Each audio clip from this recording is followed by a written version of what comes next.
हाय everyone, तो welcome back to my channel. इस video में हम बात करने वाले हैं शोएब दीपिका की। अच्छा, शोएब का वीडियो आया है जिसमें शोएब ने कल्ब प्रोडक्शन से रिलेटेड कुछ जो बातें हैं वो क्लियर की हैं और कुछ रीजंस बताए हैं। मतलब एक इनका इंटरटेनमेंट प्रोजेक्ट चैनल है जिस पर 3 लाख से ज़्यादा सब्सक्राइबर्स हैं। तो मुझे ऐसा लगता है, बल्कि ऐसा ही है, कि शोएब दीपिका उसको लेकर काफ़ी सीरियस हैं, उसे एक्टिव करना चाहते हैं। अच्छा, इनका कहना था कि 2022 मार्च में जब दीपिका का मिस कैरेज हुआ था तो उससे पहले इस पर कुछ इनके एल्बम्स आए थे, और फिर मिस कैरेज के बाद कुछ सिचुएशन ऐसी हुई, सबा की शादी आ गई, फिर उसके बाद दीपिका ने कंसीव किया, फिर प्रेगनेंसी के पूरे 9 मंथ्स, और फिर कुछ फाइनेंशियल इश्यूज भी आ गए। मतलब क्लियरली कहा कि उस कल्ब प्रोटेक्शन के जो प्रोजेक्ट्स हैं उनको रोकने का रीज़न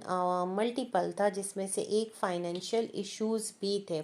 अच्छा, अगर मैं शोएब दीपिका का लाइफ स्टाइल देखती हूँ तो ये बहुत ज़्यादा खर्चा नहीं करते, बहुत ज़्यादा ना ये फजूल चीज़ों में पैसे नहीं उड़ा रहे होते। मतलब एक टीवी स्टार्स तो हैं ही ना, दीपिका का अपना नेम एंड फेम है, और शोएब भी कहीं ना कहीं उसने कुछ रियलिटी शोज़ किए हैं, जो भी कुछ है।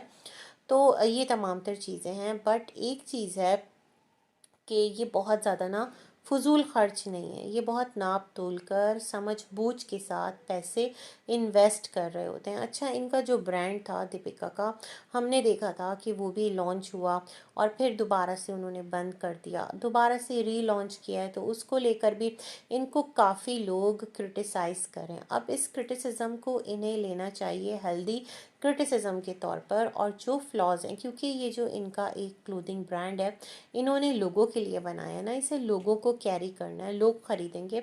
तो जो लोगों की एक इसमें राय है, ओपिनियन है, उसको सुनना बहुत इम्पोर्टेंस रखता है ना, क्योंकि आप उनको ही कोई भी चीज़ उनकी डिमांड पर बना कर दे रहे हैं। तो अगर उनकी ही डिमांड्स पर, उनकी ही प्रायोरिटीज़ पर, चॉइसेस पर आपका जो भी प्रोडक्ट है वो पूरा नहीं उतरेगा तो फिर बेकार है। तो ये वाला सिलसिला है। तो मुझे लगता है दोनों हस्बैंड एंड वाइफ काफ़ी ज़्यादा एक रिचार्ज्ड हैं। जैसा शुएब ने कहा कि लाइफ में आप फेल भी होते हैं, सक्सेसफुल भी होते हैं, ये तमाम तरह चीज़ें पार्ट ऑफ लाइफ हैं, बट स्टॉप नहीं करना चाहिए, हिम्मत नहीं हारना चाहिए, ख़ुद को मोटिवेट रखना चाहिए, काम करते रहना चाहिए। तो ये तमाम तर चीज़ें इन्होंने शेयर की, और साथ में यही कहा कि जो कल्ब प्रोडक्शन है उसके लिए तमाम तर चीज़ें जो है ना वो रेडी है, लेकिन अभी उनको कुछ स्टोरी राइटर के लिए ज़रूरत है। तो वाक़ईतन ऐसे कैसे रेडी है? मतलब कोई स्टोरी होगी, कोई थीम होगा, उसके बाद ही आपका कोई प्रोजेक्ट आएगा। मेरे ख़्याल में कहना ये चाह रहे थे कि इन्वेस्टमेंट, आर्टिस्ट मतलब खुद ही एक्ट करेंगे, और जो भी कुछ इसके दीगर पर्टिकुलर्स हैं वो तमाम के तमाम हैं, बट राइटर नहीं है। तो कमेंट बड़े मज़े के आ रहे थे। कोई कह रहा था कि जो संभावना के हस्बैंड है ना अविनाश, वो भी तो राइटर है, उसको आप अपॉइंट कर लो। तो इस तरह उसके नीचे एक और लाफिंग एमोजी। मतलब लोग जो है ना किसी हाल में भी मेरे ख्याल में पुरसुकून नहीं रहते, और उधर से संभावना भी आजकल काफ़ी ट्रोलिंग का शिकार है। लेकिन अविनाश को एज़ कम्पेयर टू संभावना लोग ज़्यादा इस टाइम डिसेंट भी बोलते हैं, और उनको उनकी पर्सनालिटी को भी पसंद कर रहे होते हैं। खैर, टाइम के साथ साथ बहुत सारी चीज़ें चेंज भी होती हैं, और लोगों में एक्सेप्टेंस और रिजेक्शन ये भी जो है ना वो रहता है। इस वीडियो में एक और चीज़ मुझे बहुत अच्छी लगी शोएब और दीपिका के, कोई व्लॉगिंग इतनी ख़ास नहीं थी, लेकिन ये लोग बाहर निकले और जो एक रेस्टोरेंट पर गए, वहाँ पर जिस तरह रूहान अब बोलने लगा है, माशाल्लाह। इस बच्चे को लेकर भी बहुत ट्रोल किया गया था। माशाल्लाह बहुत प्यारा बच्चा है, नॉर्मल बच्चा है, जैसे सबके बच्चे होते हैं, और सबके ही बच्चे प्यारे होते हैं।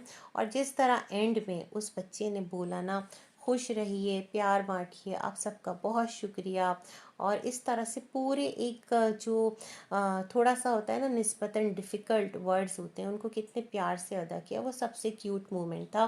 तो यस, क्रिटिसिज्म अपनी जगह, लेकिन जो चीज़ें आपके व्लॉग की अच्छी हैं सो है।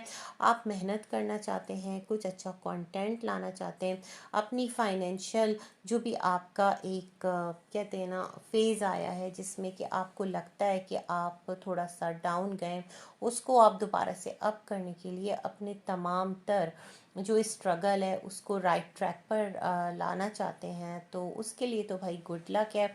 और देखते हैं कि आपका जो ये दीपिका का लेबल डी किया है ये कहाँ तक दीपिका लोगों की बात समझती हैं, कहाँ तक वो सक्सेसफुल रहता है। वैसे एक बात मैं कहना चाह रही थी, दीपिका भी तो पोइट्री राइटर हैं, तो कुछ अच्छी थीम, कोई अच्छा थॉट ये भी दे सकती हैं आपके कल्प प्रोडक्शंस के लिए, है ना।